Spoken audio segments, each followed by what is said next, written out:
Foi transformando feridas em cicatrizes que Márcia Pires descobriu a sua verdadeira força. Quem a conhece e vê o sorriso genuíno que carrega, não imagina a trajetória pela qual passou. Márcia, é uma honra partilhar a tua história, a tua vida, mas mais do que isso, a tua vitória. Seja bem-vinda. Para mim é uma grande alegria, muito obrigada poder compartilhar com todos aquilo que me trouxe superação. Então você agora decide partilhar com a gente esse livro da Ferida à Cicatriz, que conta a tua trajetória com episódios difíceis. Por que a decisão de compartilhar com o mundo?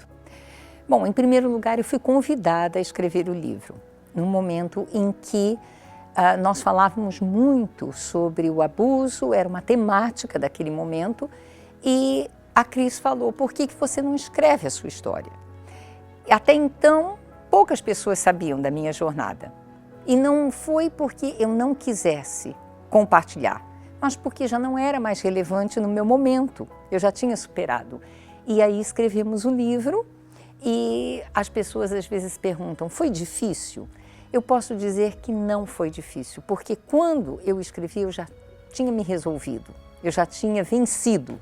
Então eu estava contando a história como se fosse de uma outra pessoa, mas a minha.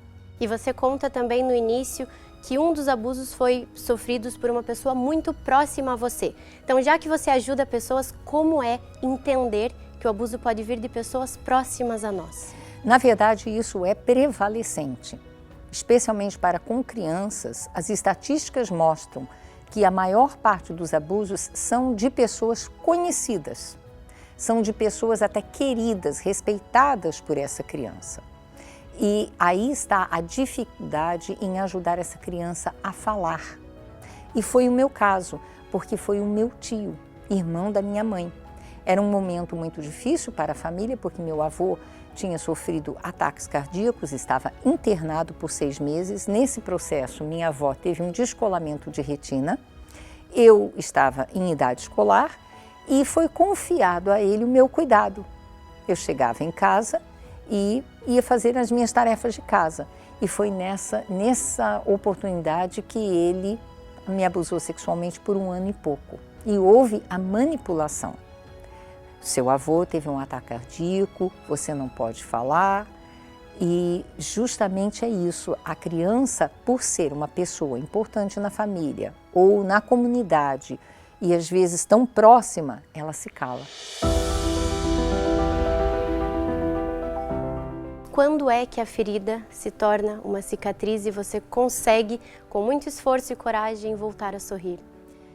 É um processo, porque depois disso, eu já vinha de um processo de rejeição. Eu sou filha de pais que não eram casados, minha mãe decidiu me ter justamente porque ela tinha um vazio.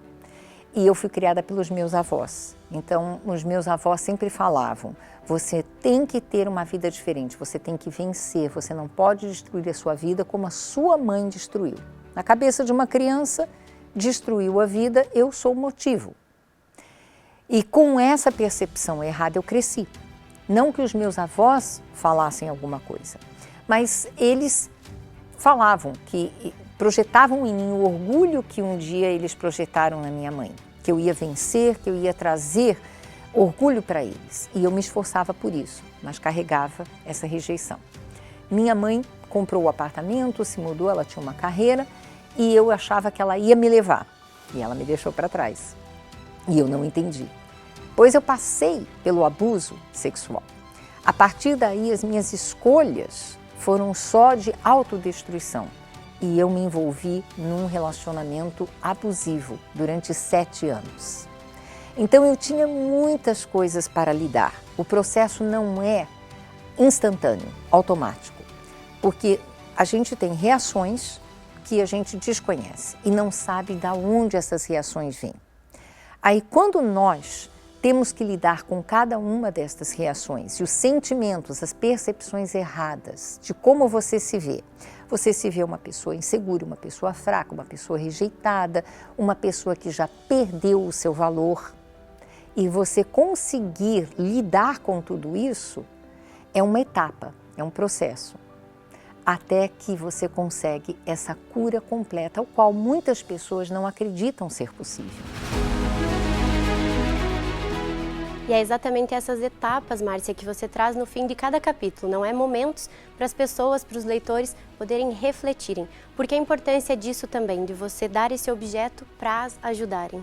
Vamos dizer assim, o livro é o relato da minha jornada, passo a passo com o que eu tive que lidar.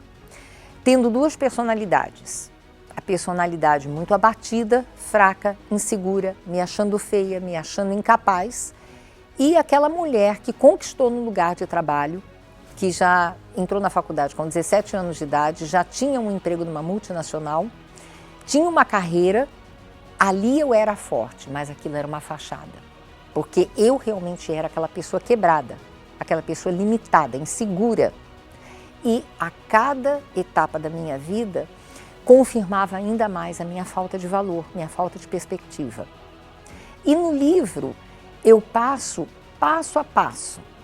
Primeiro, eu gosto muito de um capítulo que diz espelho meu, porque eu me odiava, eu não conseguia me olhar no espelho. Eu não me arrumava. Aí eu me identifico com muitas mulheres que estão nesse processo. E ela vai fazer o trabalho de achar características, talentos que ela tem e não reconhece. E eu passei para o livro este relato, essa jornada, passo a passo, até a cura completa.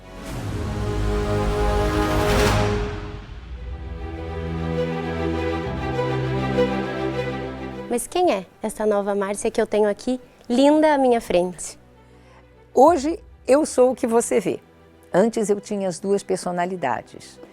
Eu sou uma mulher resolvida, eu sou uma mulher segura, eu sou uma mulher consciente do meu potencial. E isso tudo, claro, através de Deus que me fortaleceu. E hoje eu sou uma mulher que não preciso agradar as pessoas em troca de algum favor de reconhecimento. Eu sou consciente da minha identidade, porque em todo o processo de abuso, a mulher tende a perder a sua identidade, o seu valor. E eu reconquistei tudo isso. E eu uso da minha experiência totalmente livre. Não me traz nenhuma dor, nenhuma tristeza para poder ajudar mulheres que estão nessa mesma situação. E é também a autora desse livro tão especial que a gente está falando aqui. Você já apresentou no Brasil, então em São Paulo, no Rio, em Brasília e agora está em Portugal. Qual a importância também de atravessar o oceano com esse material? Um privilégio muito grande.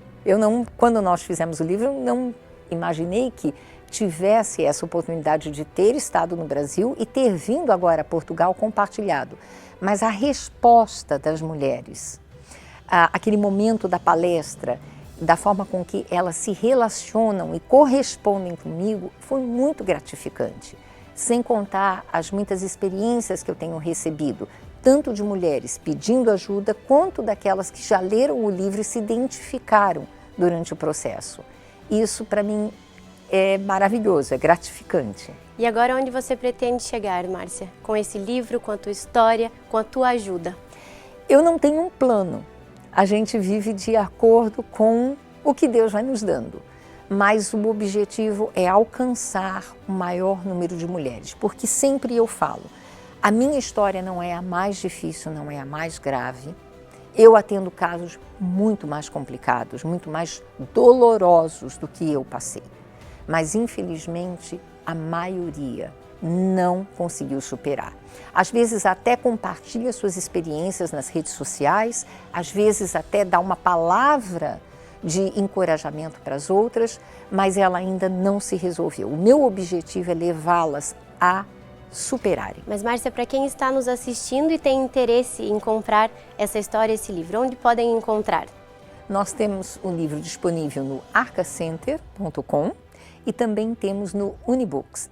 E que trabalho lindo, Márcia, obrigada. Um prazer te conhecer. Prazer é meu. Muito obrigada por ter nos recebido aqui hoje.